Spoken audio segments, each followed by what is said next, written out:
Well, good morning, everybody. Today is the big day. We're going to fly this Douglas SBD Douglas SBD Dauntless.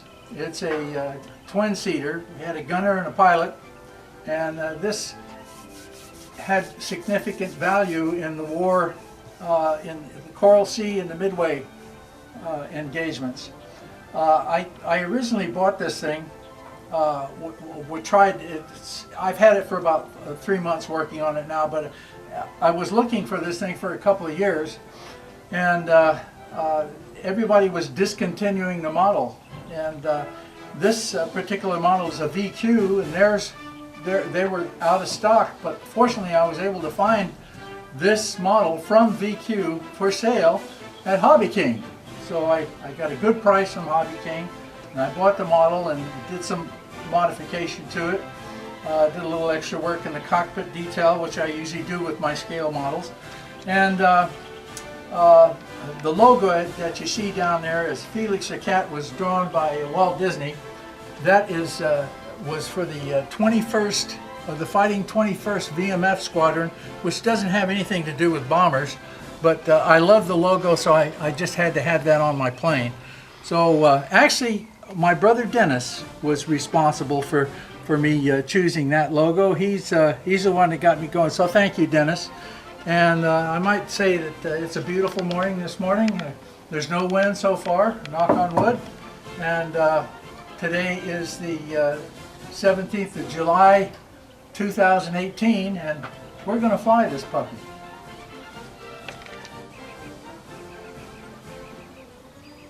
We're out here this morning at J. Carey Field, home of the Clear Lake Modelers in sunny Northern California. We're in the shadow of Mount Canocti, an active volcano. And Jack Tatum is about to maiden his new SBD Dauntless. Maiden flight.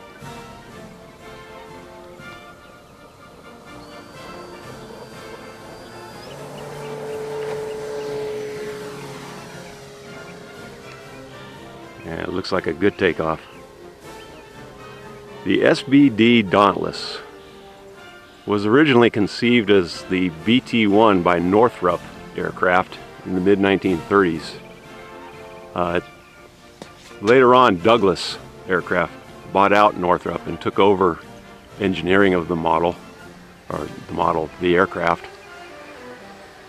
And the military really was looking for a dive bomber that could compete with the German Stuka. And so the BT-1 really wasn't there yet. So they took the guy who had designed and engineered it, Ed Heinemann, and gave him a team of engineers to work with, and went back to work on it. And they made a lot of improvements. And what started as the BT-1 then became the SBD Dauntless. SBD stands for Scout Bomber Douglas, being it was a scout plane, a bomber, and built by Douglas Aircraft. However, a lot of the pilots would tell you SBD stood for slow but deadly. And it was. It wasn't a speed demon. It wasn't really intended to be. It was a dive bomber. It was made to go way up high, point the nose down at 70 degrees, zero in on targets, usually in the water. It was purchased by the Navy and the Marines, more so probably by the Navy. And its goal was to dive bomb carriers and cruisers and shipping vessels of the enemy in World War II. It saw action pretty much all over the Pacific. It was probably most noteworthy for its performance at the Battle of Midway, where the SBD Dauntless actually sank all 4 of Japan's carriers, as well as 2 of their heavy cruisers. Oh, nice roll. It's one of the very few planes that has the distinction, I should say one of the very few bomber classified planes that has the distinction of a plus score in direct air-to-air combat, meaning it shot down more aircraft than were shot down. Not a lot of bombers achieved this. There were several variations of it. This is an SBD 5 They tended to increase the power from the original. And I believe the 5 had a 1200 horsepower Wright Cyclone engine.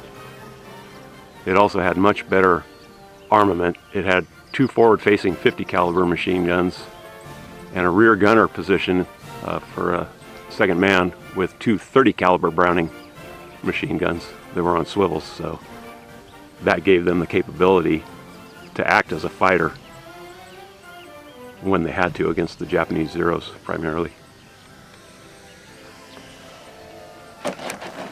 Oh, nice landing. Nice.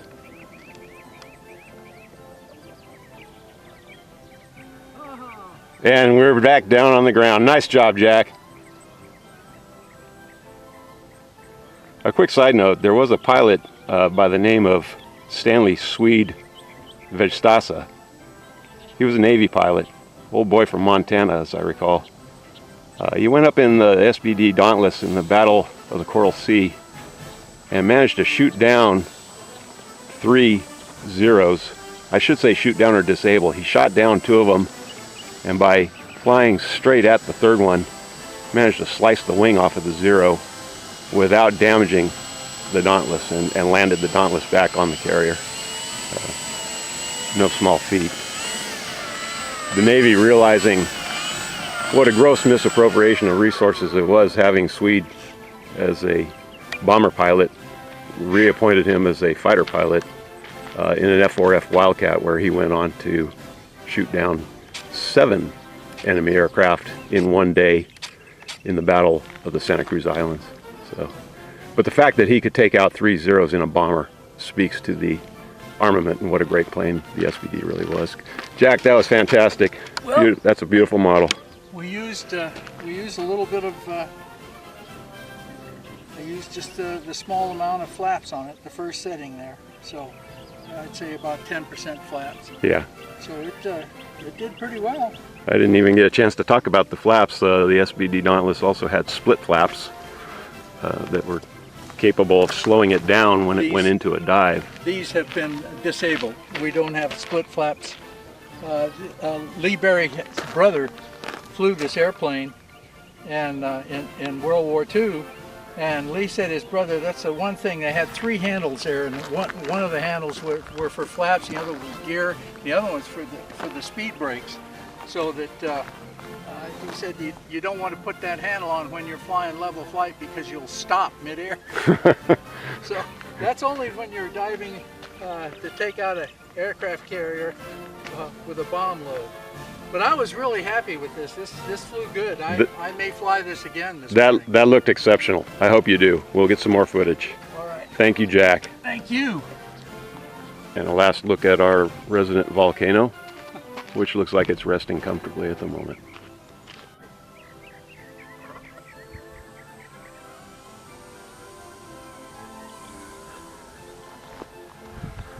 We're out here again at J. Carey Field, home of the Clear Lake Modelers, and a sunny day here in Northern California.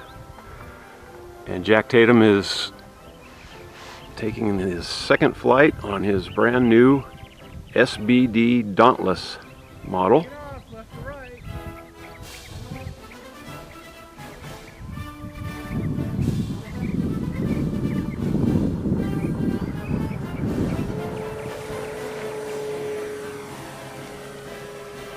Oh, that was nice.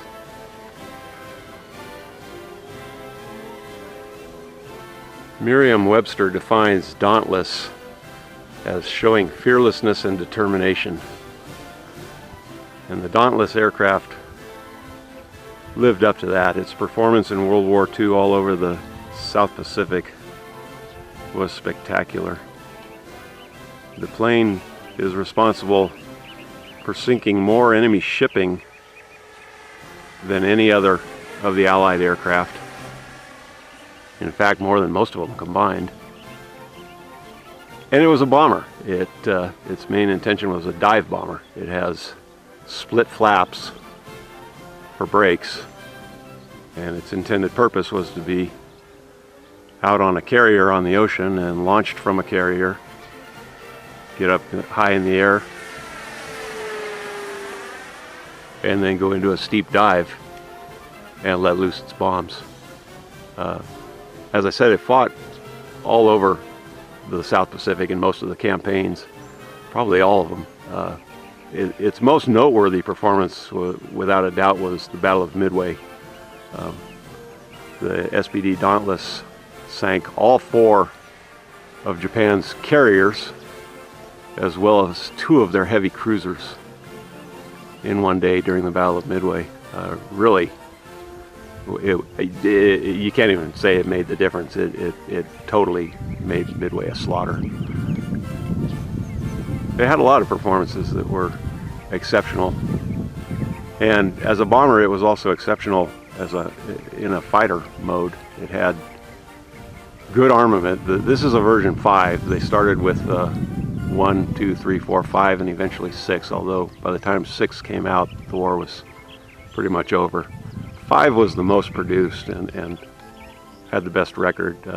Navy, Marines primarily, although a few of them did fly from land-based for the Army. Some were sold to England, some were sold to Mexico, but primarily the Navy and the Marines. And the fact that they had 4 machine guns, 2 forward-facing 50 caliber Browning machine guns, and then a rear gunner position with 2 30 caliber Browning machine guns. And I believe we're going to see a landing here. But they performed well as a fighter, in spite of the fact that they were a bomber. One of the few bombers that had a plus record for shooting down more planes than were shot down in the war.